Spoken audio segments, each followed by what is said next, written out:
இன்றே டவுன்லோட் செய்து உங்கள் ஃபேவரட் ஷோக்களை என்ஜாய் பண்ணுங்க. இங்க பாரு, எப்படி இவளால எழுந்து நடக்கிறதுக்கு குறைஞ்சது 2-3 மாசமாவது ஆகும். அது வரைக்கும் எதுக்குடா வேஸ்டா அந்த பள்ளிக்கூட கட்டடத்துக்கு வாடகை கொடுத்துட்டு இருக்கணும்? இங்க பாரு, பேசாம எல்லாத்தையும் இழுத்து மூடிட்டு வந்துரு. இப்படி ஏதாவது சொல்லி நீங்க அவளை வீட்டுக்குள்ளே முடக்கி போட பாக்குறீங்க. ஆனா அது மாயா விஷயத்துல நடக்காதுமா. நீங்க வேண்டாம் வேண்டான்னு சொல்லதான் அவ மேல மேல வளர்ந்துட்டே போவா. இவளா ஏண்டா நடக்கவே முடியாம படுத்து கிடக்குறா. இதுல இவன் நாட்டி ஆடி அப்படியே மேல மேல வளர போறா.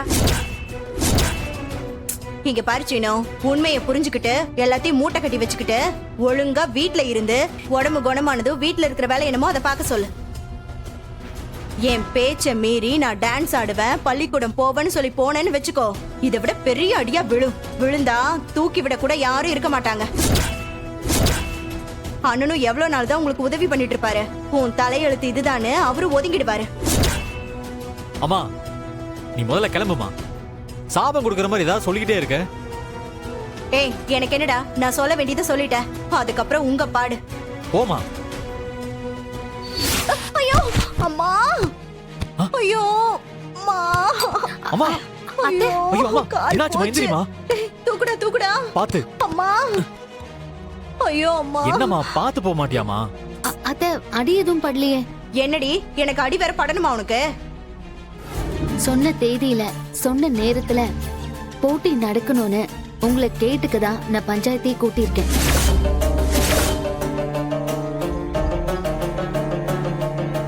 என்ன சொல்ற? உன்னால தனியா எழுந்து நிக்கவே முடியாத சூழ்நிலையில இருக்கிறப்போ எப்படி போட்டியில ஆட முடியும்? போட்டிக்கு இன்னும் 10 நாள் கால அவகாசம் இருக்கேன். அதுக்குள்ள உடம்பு குணமாகி என்னால எழுந்து ஆட முடியும்னு நான் நம்புறேன். விஷ பரீட்சை வேண்டாமா? விஷ பரீட்சை எல்லாம் இல்லைங்கய்யா, முழு நம்பிக்கையோடு தான் சொல்றேன். அடடடடடடா, பெரியப்பா மறுகிறதும் பொண்ணு உருகிறதும் உங்க நாடகத்தை எல்லாம் வீட்டுல வச்சுக்க வேண்டியதானே? ஊரை கூட்டி பஞ்சாயத்துங்கிற பேர்ல யாரு ஏமாத்துறதுக்கு இந்த நாடகம்? இத பாருங்கம்மா, பஞ்சாயத்துல கொஞ்சம் மரியாதையா பேசுங்க.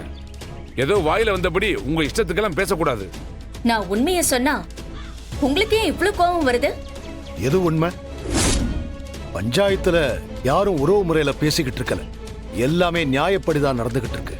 குத்தலா பேசுறத விட்டுட்டு உங்களோட கருத்து எதுவோ அத சொன்னா போதும். அன்னைக்கு போட்டி நடக்காதுன்னு சொல்லிட்டீங்கல்ல, முடிஞ்சு போன முகூர்த்தத்துக்கு எதுக்கு இவ கெட்டி மேல வாசிச்சுக்கிட்டு இருக்கா? எதுவும் முடிஞ்சு போகல, இனிமேதான் முகூர்த்தமே ஆரம்பிக்க போகுதுன்னு சொல்றேன். குறிச்சபடி கண்டிப்பா போட்டி நடக்கணும்னு பஞ்சாயத்துல கேட்டுக்கிறதுக்காக வந்திருக்கேன். சம்பந்தப்பட்டவங்க போட்டி நடக்கிறதுல விருப்பம் இல்லைன்னா அதை மட்டும் சொல்லுங்க. இங்க பாருங்க, எனக்குன்னு ஒரு கௌரவம் இருக்கு. சும்மா கால்ல அடிபட்டு இந்த வீல் சேர்ல உட்கார்ந்துட்டு சொன்னா இதெல்லாம் எப்படிங்க ஏத்துக்க முடியும்? கடைசி நேரத்துல முடியலன்னா இவங்க என்ன பண்ணுவாங்க? அதனால இந்த போட்டியெல்லாம் வேண்டாம். ஏன் இவ்ளோ வேகமா இந்த போட்டி வேண்டான்னு சொல்ற? புவனேஸ்வரி அம்மா, என் பெரியப்பாவை பார்த்து பயந்துட்டீங்களான்னு கேட்டீங்களாமே.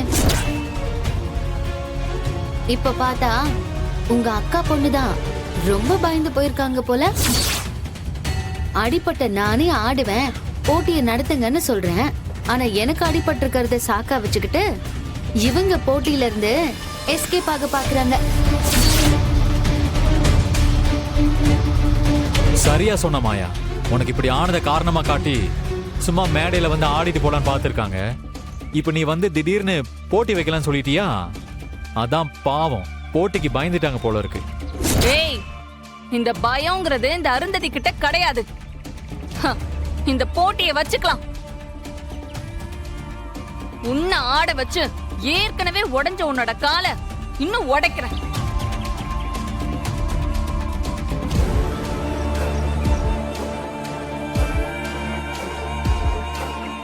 எல்லாரும் கொஞ்சம் அமைதியா இருங்க. மாயா, நான் மறுபடியும் உன்கிட்ட கேட்டுக்கிறேன். அருந்ததியோட சவால நீ பெருசா எடுத்துக்கணும்னு அவசியம் இல்லை.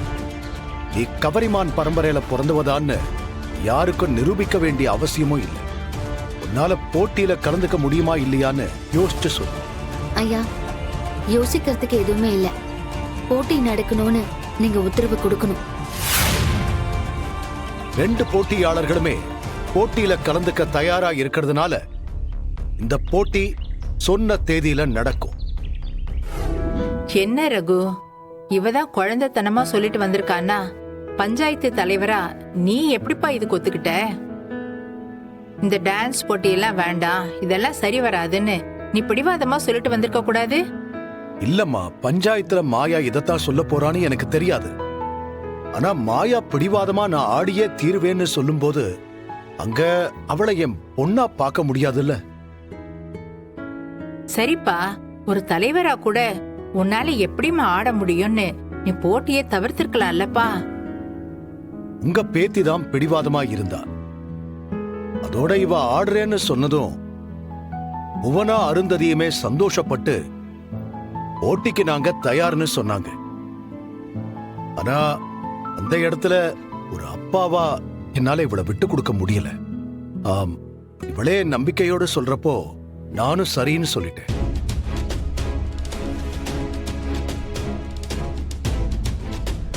நீங்க சரின்னு சொல்லிட்டீங்க.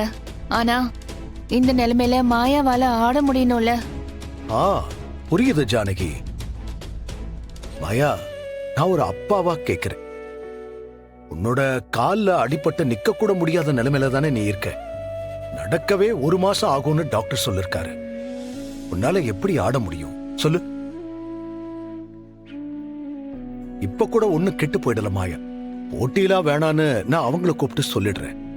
இல்ல பெரியப்பா, அவளுக்கு எவ்வளவு ஆணவம் இருந்தா புவனாவும் அருந்ததியும் உங்ககிட்ட போட்டியில நாங்க ஜெயிச்சுட்டா டான்ஸ் ஸ்கூல்ல மூடிடுவீங்களான்னு கேட்டிருப்பாங்க. அத்தனை பேருக்கு முன்னாடி அவங்க உங்களை அசிங்கப்படுத்திருக்காங்க. நான் ஆடணும் ஜெயிக்கணுங்கிறத தாண்டி உங்களை அவமானப்படுத்தினவங்களுக்கு சரியான பதிலடி கொடுக்கணும் பெரியப்பா. அதனாலதான் எப்பாடுபட்டாவது இந்த போட்டியில ஆடணும்னு நான் முடிவெடுத்துட்டேன். சொல்லுங்க சார், என்ன திடீர்னு வந்திருக்கீங்க? எனக்கு தவிட்டு குருணை 50 மூட்டை அவசரமா வேணும். ஸ்டாக் இருக்கா? அவ்வளோ இல்லையே சார், 4-5 மூட்டை தான் தேரும். யோ, பெரிய ஆர்டர். இதை சப்ளை பண்ணா எனக்கும் பணம் கிடைக்கும், உனக்கும் ஒரு பங்கு கிடைக்கும். ஏதாவது ஏற்பாடு பண்ணு. இன்னைக்கு நைட்டு 100 மூட்டை நெல் அரைக்க போறோம். விடிஞ்சா அரிசி 75 மூட்டை டெலிவரி கொடுத்தாகணும். டிரைவர் நம்மளு தான். கொஞ்சம் காசு கொடுத்தா 100 மூட்டையும் தவிட்டு குருணையா அரைச்சிருவான். அதுக்கப்புறம் நீங்களே வந்து கேட்டா 50 மூட்டை ஏற்றி அனுப்பிடுவாங்க. எனக்கு 50 மூட்டை வேணுங்கிறதுக்காக 100 மூட்டையும் தவிட்டு குருணையை அரைக்க போறீங்களா? அவங்களுக்கு பெரிய அளவுல நஷ்டம் ஆயிடாதா? சார், அவங்களுக்கு நஷ்டமானா நமக்கு என்ன? கோடி கோடியா பணம் இருக்கு. அதுல ஒரு துளி கிள்ளி எடுத்துக்க போறோம். நம்ம லாபத்தை பாருங்க சார்.